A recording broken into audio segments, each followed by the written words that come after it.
This September 1862 photo provided by the Library of Congress shows Allan Pinkerton on horseback during the Battle of Antietam, near Sharpsburg, Maryland. Before the outbreak of war, he had founded the Pinkerton National Detective Agency. In 1861, he famously foiled an alleged plot to assassinate President-elect Lincoln and later served as the head of the Union Intelligence Service, the forerunner of the U.S. Secret Service. Nearly every American lost someone in the war, a friend, relative, brother, son, or father. Fort Sumter, South Carolina, April 1861, under the Confederate flag. The first shots of the Civil War took place here on April 12, 1861, as Confederate batteries opened fire on the Union fort, bombarding it for 34 straight hours. On April 13, Union forces surrendered and evacuated the fort. Union forces made many attempts to retake the fort throughout the war, but only took possession on February 22, 1865, after Confederate forces had evacuated Charleston. In fact, the war was so divisive that it split some families completely in two. Yorktown, Virginia, embarkation for White House Landing, Virginia, photograph from the main Eastern Theater of War, the Peninsular Campaign, May-August 1862. 1U.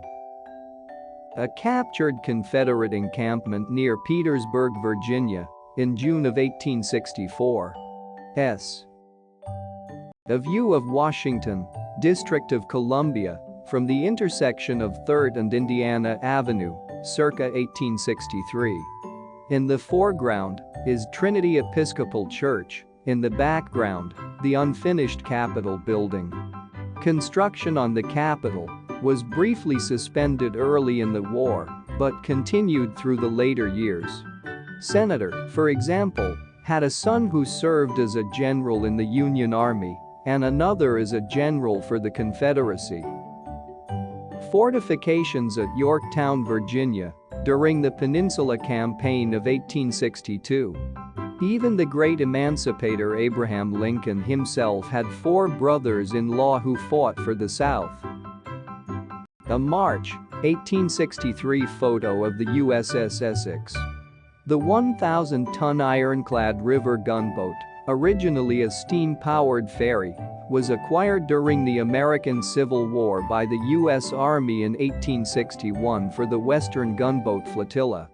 She was transferred to the U.S. Navy in 1862 and participated in several operations on the Mississippi River, including the capture of Baton Rouge and Port Hudson in 1863.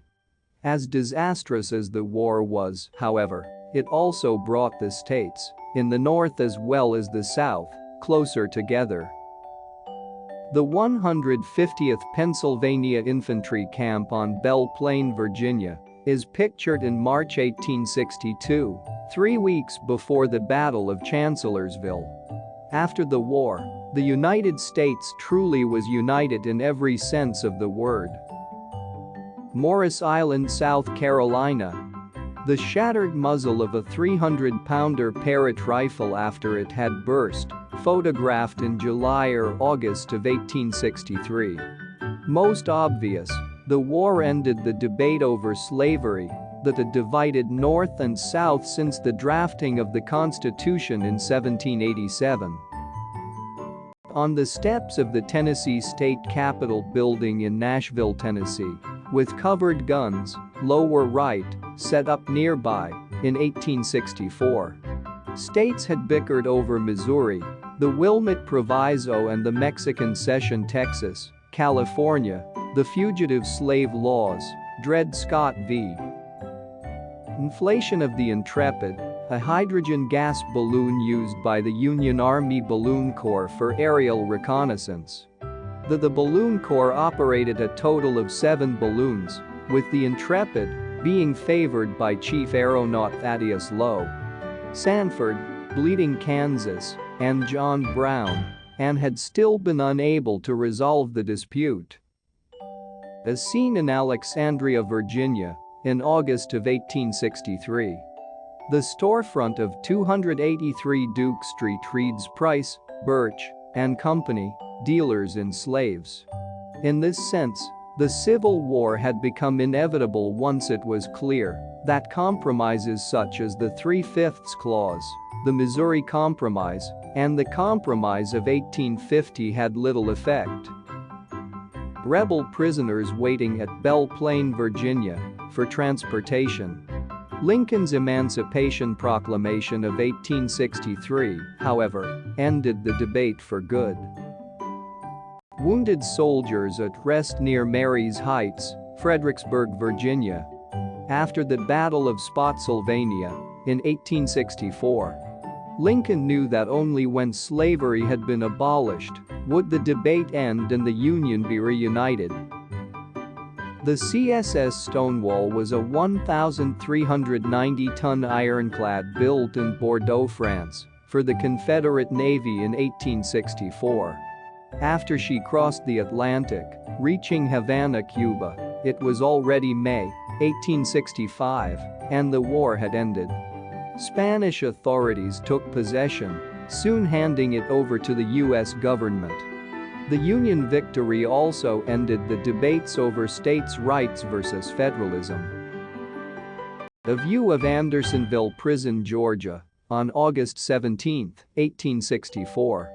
Andersonville was an infamous Confederate prisoner of war camp where nearly 13,000 of its approximately 45,000 Union prisoners died in brutal conditions, suffering from starvation, disease, and abuse from their captors.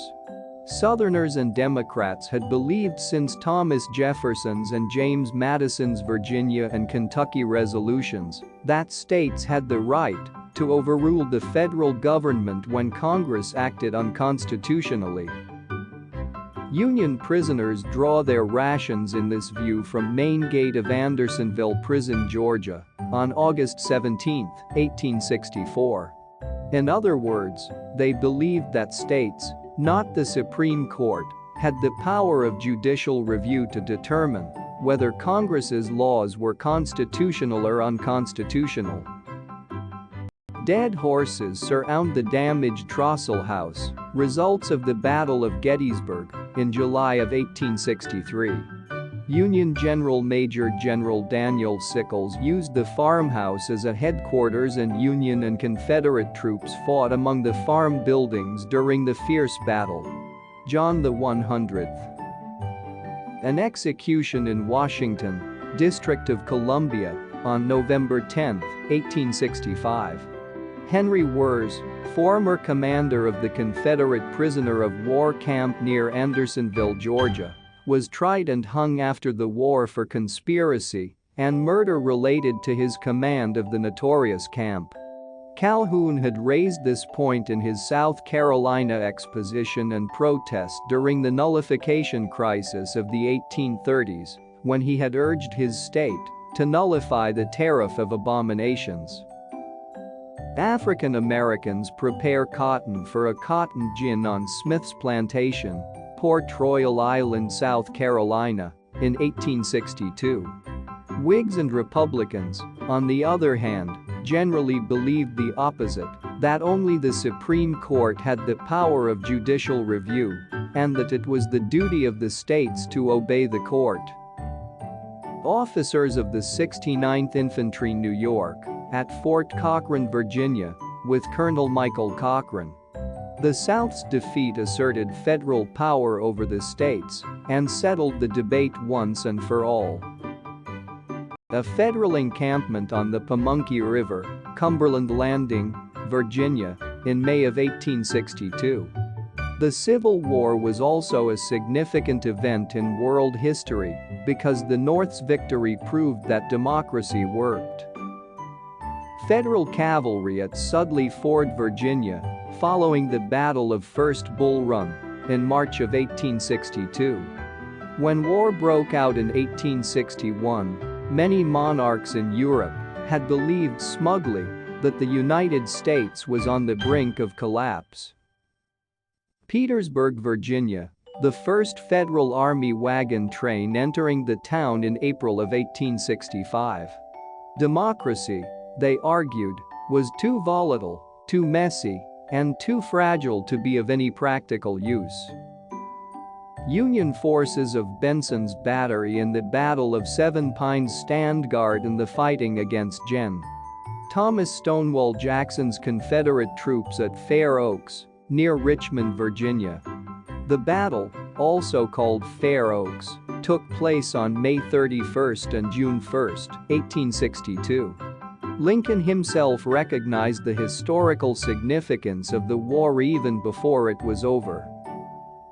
Confederate dead lie among rifles and other gear behind a stone wall at the foot of Marye's Heights near Fredericksburg, Virginia on May 3, 1863. Union forces penetrated the Confederate lines at this point during the Second Battle of Fredericksburg. In his Gettysburg Address, he argued that the Civil War was a test for democracy and that the outcome of the war would determine the fate of representative government for the entire world. The Federal ironclad Galena, after recent action with Confederate batteries at Drury's Bluff on Virginia's James River, circa 1862. In his words, we here highly resolve that government of the people, by the people, for the people, shall not perish from the earth.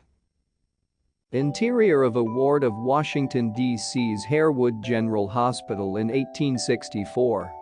Harewood opened in September 1862 and closed in May 1866, after the end of the war.